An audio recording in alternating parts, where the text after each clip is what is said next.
யாரடா மனிதன் இங்கே? கூட்டி வா அவனை இங்கே.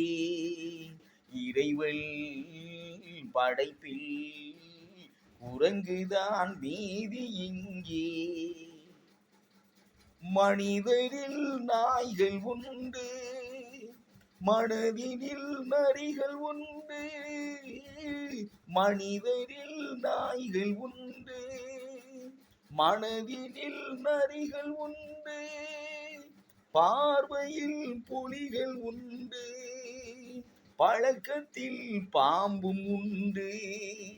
பார்வையில் புலிகள் உண்டு, பழக்கத்தில் பாம்பும் உண்டு. நாயும் நரியும் புலியும் பாம்பும் வாழும் பூமியிலே மானம் அன்பு பாசம் கொண்டு மனிதனை காணவில்லை. யாரடா மனிதன் இங்கே? கூட்டி வா அவனை இங்கே. இறைவன் படைப்பில் குரங்குதான் மீதி இங்கே.